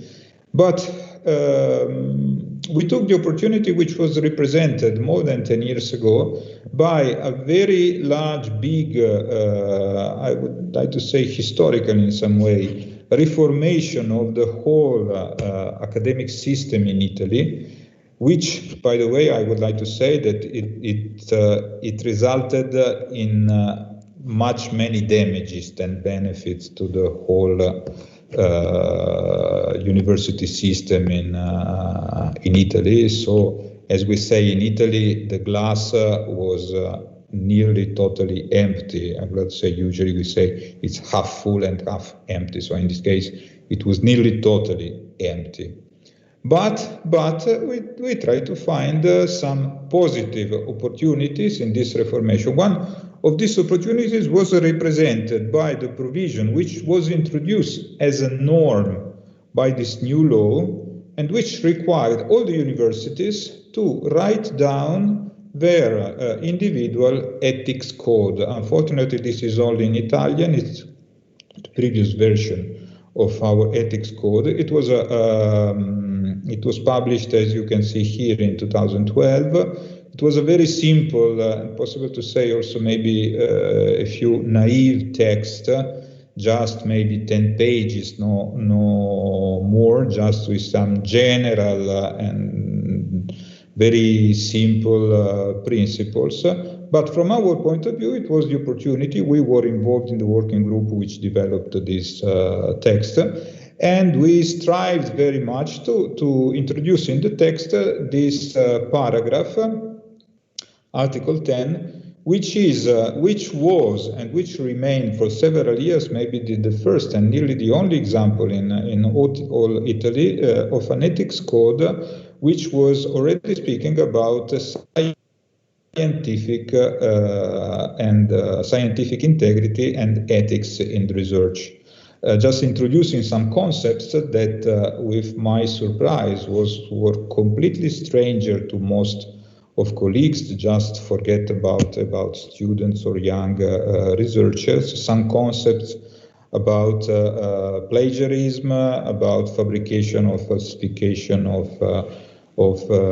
scientific results, about questionable research practices, about good practice of publication of your results, about conflict of interest, about the relevance of all these principles to prepare, for instance, final dissertation of students for achieving degrees, and in particular for achieving the PhD degree, which in our opinion is possibly the most important title which universities assign. And so on. We also spoke. It's not so special principles, but in some way it was a revolution that the university put all these principles into an official document, which was, at least on paper, at least in principle, it was binding for the future strategies of the university. We also, for instance, the 3 R's. And I don't know if you are material with the 3 R's in animal experimentation, that is replacement, reduction and refinement, in order to use less and less animals in scientific research. So it was something. We developed this text. The text was approved by the university governance. And we also did some initiative to present the text to the academic community, and in particular it was the opportunity to begin to get in touch with some of the most prominent experts in academic and research integrity worldwide. And at that time we invited Tony Meyer, which I think that maybe many of you know. He's a delegate for academic integrity and research integrity at the Nanyang Technical University in Singapore. And he gave us a seminar about promoting research integrity issues in Italy, of course. It was in the context of a series of seminars which considered many aspects of academic integrity: who will control professor, students, boys, we can begin copying, just learning about how to cheat. So I mean, a lot of topics. That was the first time that were proposed to the academic community just for discussion. So not more else happened in the meanwhile in the university, just as usually happens in Italy. We had this document, and this document was put in some drawer, in some cupboard, and everyone forgot about it. But meanwhile, we continued in developing our teams. And I would like to say, of course, not just because we are here in this context, but because it's absolutely the real truth that it was an incredible determinant that we had the opportunity to join at that time the growing project that led to the foundation of the European Network for Academic Integrity, because we are very proud that our university is one of the founding members of the INAI, and I must say that we found here, of course, a lot of very, very good friends. Salmi is one of them, but most important, a lot of experiences from different fields, from different disciplines, and a lot of people like Martine, like Sonja today, who are real experts that make academic integrity issues and the teaching and the research on academic integrity issues as their main professional work in academia, which was an invaluable luck, and it was decisive for our possibility to continue in the development of all these topics. Meanwhile, I told you, the university forgot in some way about its ethics code, so it's not completely true, of course. I say this just because I'm usually very critical towards my university, but meanwhile, something also happened, that they also continue to work. And the most recent opportunity that was provided to my university was that the governors decided to apply to be registered into this specific program,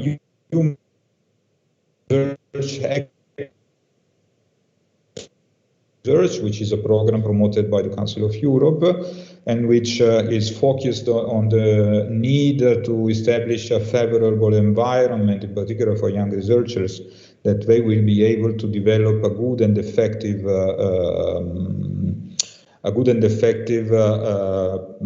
professional development program for their careers. In this context, one of the actions that were required was a revision of the ethics code, a thorough revision and extension, which we were absolutely happy to work upon, which allowed us to introduce a lot of brand new principles, like, you see, general ethical principles for academic community, behavior for all the academic persons, proper behavior for integrity in research. We are very proud that we drafted all this section. Proper behavior for teaching, and in general. We introduced, by the way, also a specific reference to the INAI, to the European Network for Academic Integrity, and to all its documents as principles and documents which, by admission of our university, provide the main inspiration for our policy, at least in theory, at least in principle. We need to see what it will happen in practice, just because you may see that this is a brand new document. It was approved in October 2020, so need to see what it will happen. According to Sonja was saying before, I think that so far it's possible to say that we have some document which states general principles. We still need to develop, and fortunately someone is already working in this direction, to develop an action plan and to develop a university strategy for implementing all these principles and provision. If I should take in mind what usually happens in Italy, I should say that maybe the glass is half empty or maybe completely empty. But as I see the enthusiasm that many colleagues put in this work, and the involvement, the appreciation that they had when we developed all these texts, we discussed all the principles, I would like to say that I'm quite confident in what the future is preparing for us. Meanwhile, of course, we also developed, this is not yet part of a general university strategy, but we are working exactly in this direction. As I told you, of course, we are physician scientists. We do research in a school of medicine, and we decided to develop some training modules which we called Schools in Methodology, Ethics and Integrity in Biomedical Research. We gave so far 2 editions of this training module. It's a full-time week, 40 hours of frontal lectures in classroom, and which is courses that are divided into 5 main areas. That is, as you see, research integrity in general principles of research integrity. Then 2 modules dedicated to preclinical research and to clinical research on human subjects, and then 2 modules dedicated to scientific biomedical literature, you know, of course, about the publish or perish issue, in particular in the biomedical field. And the final module, which usually raises a lot of interest, in particular in postgraduate physicians in specialist training or attending PhD programs, that is understanding biomedical research papers with all the issues related, that it's not only about biomedical research papers, but also in general about how to plan a research project, to develop and report a research project with sound techniques and methodologies until its final publication in the form of a paper. You can find most of the lectures of these 2 editions. The last edition was given in 2018. You can find it on YouTube on our channel. Most of them are still available, so I invite all the people interested in searching these videos, and I hope that you will find them quite interesting and provocative. We used in particular the 2nd edition of the school also to do some meta-research, let's say, or research on the effectiveness of teaching about methodologies of research. I don't know how I should call this. I'm very happy about this small study, first of all, because it was completely performed by some people, for instance, Alex Mabutania, but also Alessia Foggiueli, Niccolò Cassina, Elisa Storelli, who are actually, or were at the time of this study, actually PhD students and the young postdoc researchers who were attending the school and also were working, also trying to evaluate and measure the effectiveness of teaching in the school. I will not go in detail also through this. In the last part of just a few minutes to conclude my presentation, to conclude my speech, I would like to talk you, or just to mention one of the main projects, formal projects that we are involved now, just because we had the opportunity about 3 years ago to be involved in network, also thanks to the European Network on Academic Integrity, to be involved in another network, more formal, more traditional, who decided, just coordinated by the Vrije University in Amsterdam, Professor Guy Wiedershoven, they decided to propose, in answering to a call by the European Commission, to propose a specific program with the aim to develop an approach, as you see in the title of the project, to train the trainers in integrity, in academic and in particular in research integrity, with an approach that in particular the Vrije University of Amsterdam already developed in a previous H2020 project, which is a blended approach which has the aim of train in research integrity using some kind of approach that they call virtue-based ethics. The core of this project was to promote the principles contained in the European Code of Conduct for Research Integrity that was developed a few years ago by the ALIA, and the principles, you can see them here on the right, that are reliability, honest, respect, and accountability. I will tell you very briefly that now the project is on the way to be completed, and the last step for successful completion of the project is to train trainers. That is, each of the groups participating in the project have now the responsibility to, after a long training that all of us developed on one side, contributed to develop on one side, and also received on the other side. Now we are going, each of us, to train other trainers, just developing at the national level. Now we are in charge to develop a training module in Italy, train other potential trainers, that is just other academic colleagues interested who would like to have a formal and sound foundation in this kind of training.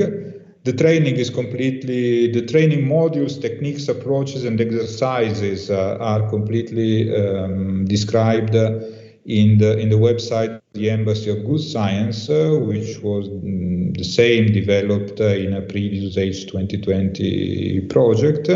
And it includes a portfolio, a quite articulated portfolio. It's called blended learning, just because it includes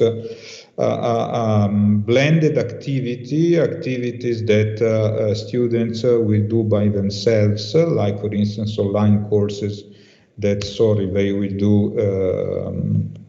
they will do by themselves, some readings that they are asked to do before courses in presence, face-to-face, which unfortunately for now have to be given online, but we will do the best also in this regard.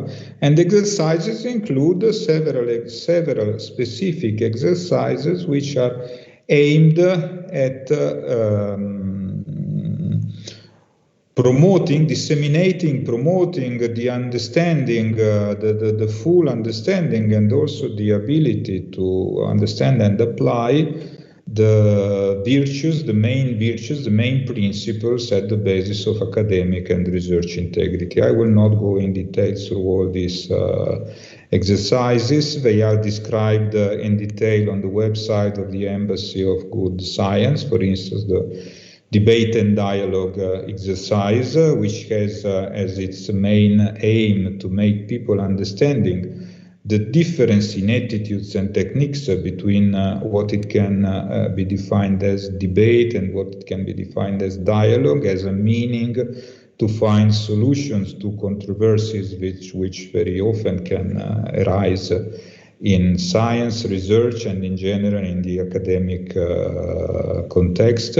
Virtues and norms is another very nice exercise, at least from my point of view. I appreciated it very much when I learned this exercise, just because it's about understanding what are virtues and which is the relationship with virtues and norms, according also to some philosophical foundation, which virtues are essential for good scientific practices, and understand that usually a virtuous person, and particularly a virtuous researcher, usually has the disposition to act in accordance with the Aristotelian right to understand also with practical examples that values indicate what persons hold as important, and norms say what persons have to be done in order to realize values in real lives. The dilemma game is something that was developed by the University of Rotterdam. The middle position, again, it's about how to find the right equilibrium, the right position when different options, both of them valid, of course, not one right and not one wrong, are available, and the self-declaration approach, which is quite difficult, but in some way resumes, summarizes all these practices, experiences, and methodological approaches. We are going exactly in this period to announce the first module that will be given in February. Now, according to the Virtue Project, Italy is responsible for giving, first of all, for giving this initial training to Italian researchers, as also to researchers from Malta. But of course, we plan also to include this training module in our local internal program for training of young researchers. And now we are trying to understand how it will be possible to develop at best and to include this kind of approach in our routinary training activity, in particular considering our PhD programs in our university. And so I think that more or less that's it. Thank you very much. And please, Salim, if you would like to take the stage, since my presentation has ended. Thank you, Marco. It's amazing to see that all three presentations are contributing to each other. Here, for example, in your presentation, in your project, we see that we need to train teachers. So we are going back to Martine. Martine in the opening said that they are delivering some seminars to the professors at the university. So we understand the importance of in-service training. Of course, pre-service training is important, but after starting the job, teaching, education should continue. I mean, because many things change, and professors also need to adjust themselves to the new situation. So this should be amazing. Next year you will be doing it in Italy, and hopefully we will be able to use your materials in order to adapt them to our countries. Hopefully, so it will be a great contribution. And here once again we see that you are referring to policies and. In Sonja's presentation, she already acknowledged that, okay, they are just papers.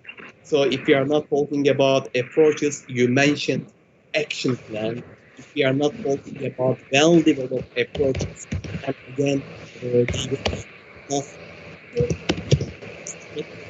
these students, Nubunda, some comments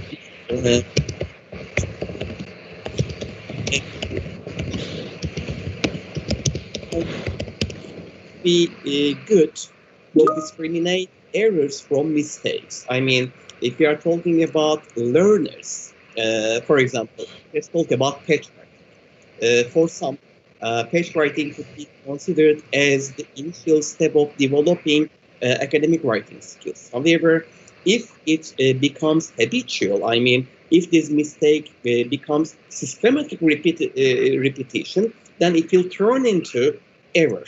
So mistakes could be tolerated unless they become errors, they become systematic. So maybe it's a good point to your reference here, honest errors, and this is also contributing to our understanding of patch writing. And a final contribution, during the weekend, I tagged you to a Facebook post. It was shared by one of the professors at my university working at the medical school, and especially such posts receive more attention if they are by medical professionals. Academic integrity is important, but it seems vital, more important when it comes to medicine, because if we do not act with integrity, especially professionals involved in medical science, if they don't act with integrity, we know that we will die. Of course, in the other fields, we should act with integrity, but for the science of medicine, it seems more essential. So that's why, as medical sciences, you started the movement towards promotion of academic integrity. We owe a lot to your efforts. Thank you for your presentation. Thank you very much, Salim. Yeah, you are right. And if I can joke a little bit now in conclusion, you are right. Of course, it's the consequences of misconduct in medicine, either teaching or research, can be dramatic. This makes me always thinking about the sentence in some Hollywood movie. The title was, I don't know if anyone of you saw it. It's A Few Good Men, and it's about a trial, and there is the colonel, who nonetheless it's a negative character. But at some point he says, if we do not do properly our duty, then duty is to be sentinel at the border with the enemy country. People die, and so it's a little bit.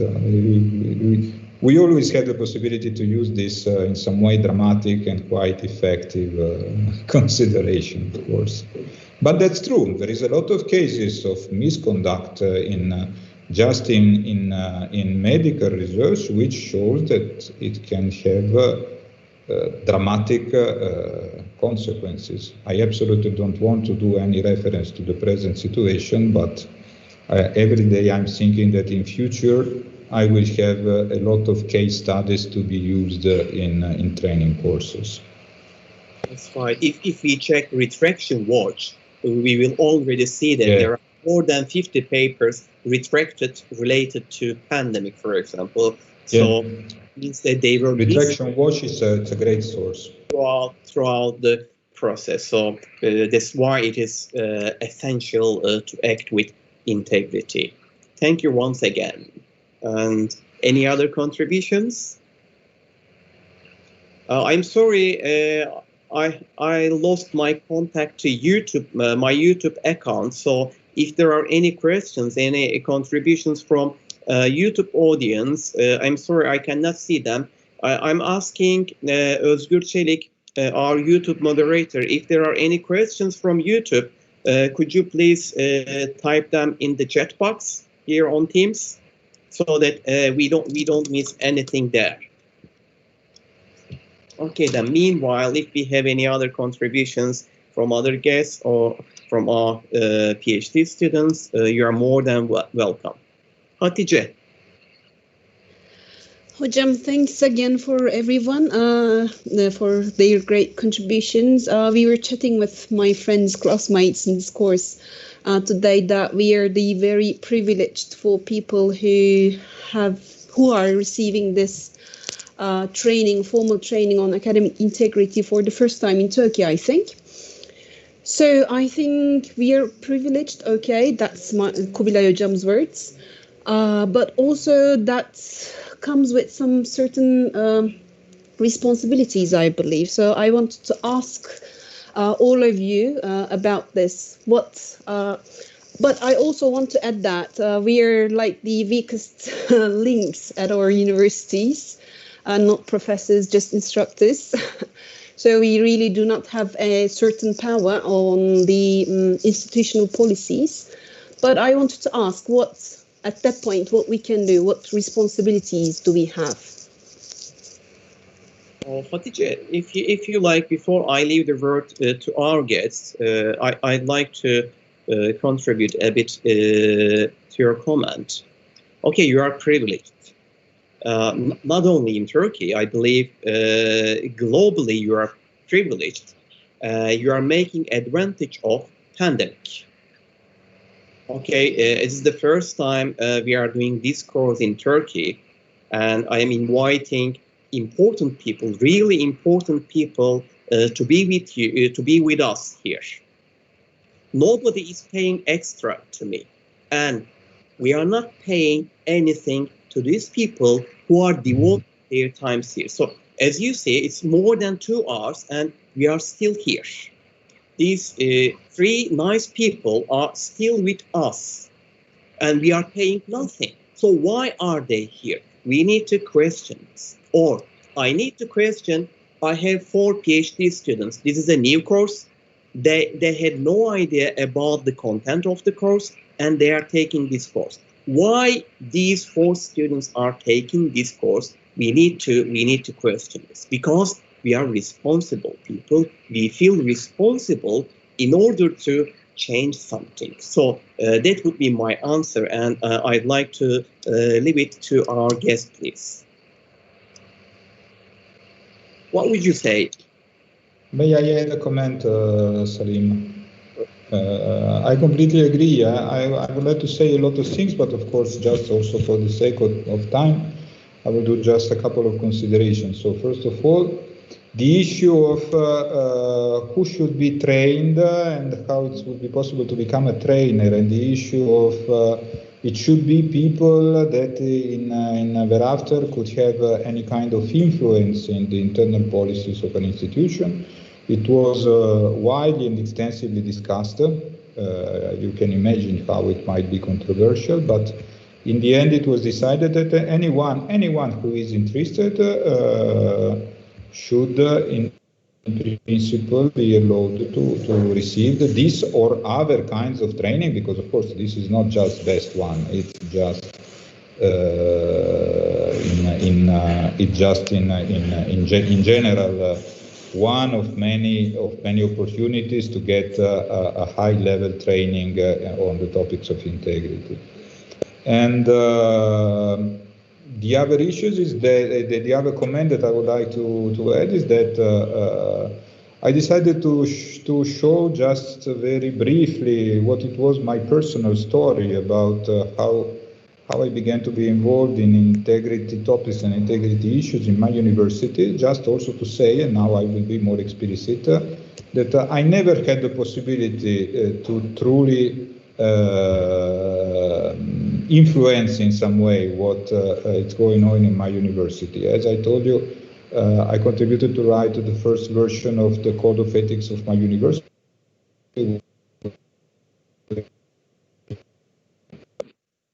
I enthusiastically participated in the revision and the extension of this code, and I'm absolutely proud of the result. I'm still very much confident that it will be some other opportunities to maybe do some good things. But if I should be just Rational, I would say that there is nearly no possibility because, I mean, university, even a small university, it's a very complicated organization in which it's absolutely difficult to change anything.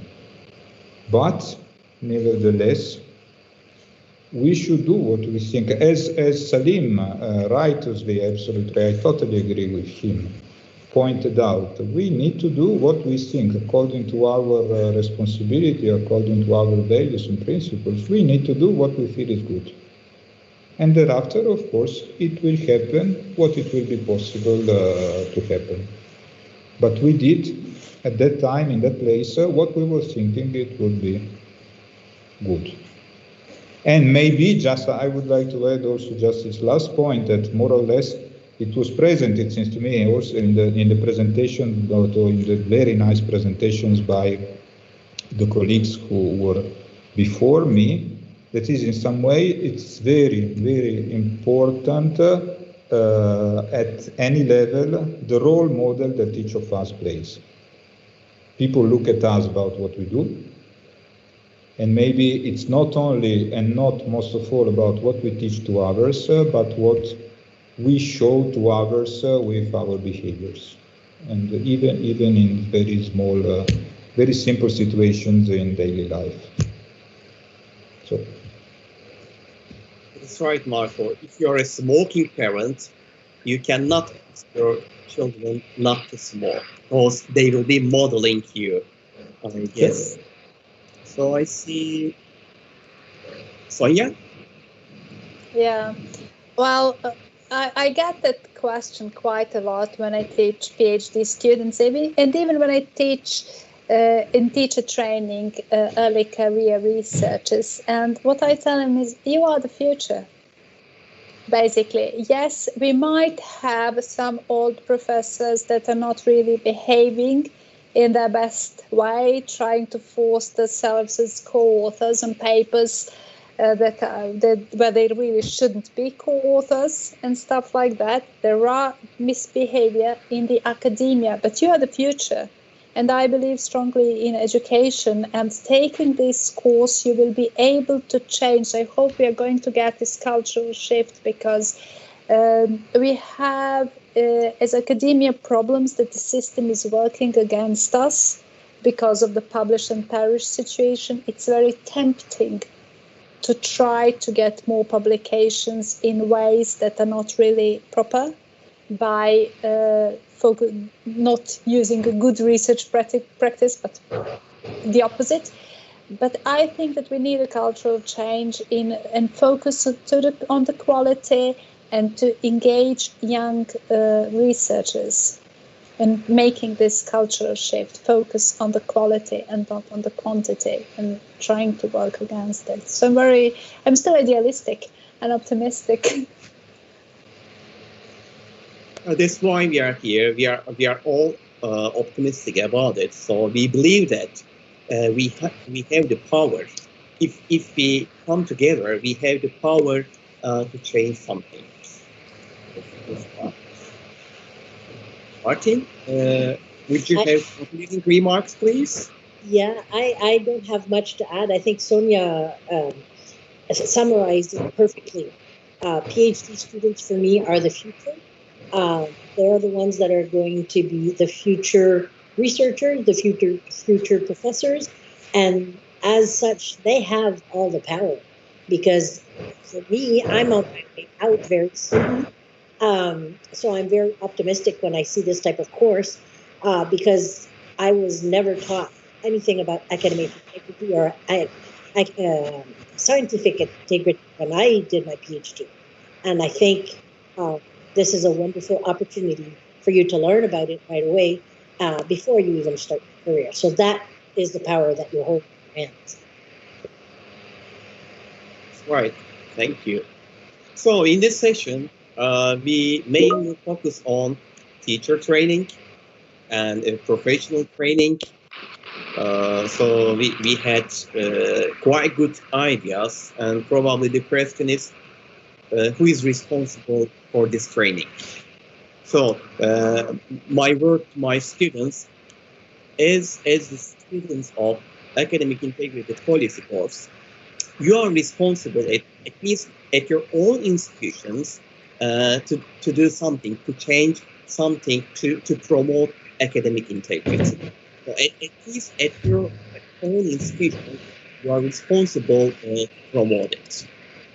Thank you all for your contributions. Do we have any questions? Okay, so no further questions. I'd like to thank you all for being with us, and it was an amazing session, almost 2.5 hours. So I really owe huge thanks for the time devoted to the discussions here. It was. Thank you very much, Salim. It was a great pleasure. Thank you. Merry Thank Christmas. you all. Happy New Year. Merry Christmas. Thank you. Okay. Happy New Year to you all. And a happy new year, hopefully in 2021. Yes. Oh, yes. Yes, of course. We are optimistic. A huge yes. Thank you, Hocam. Thank Thank you.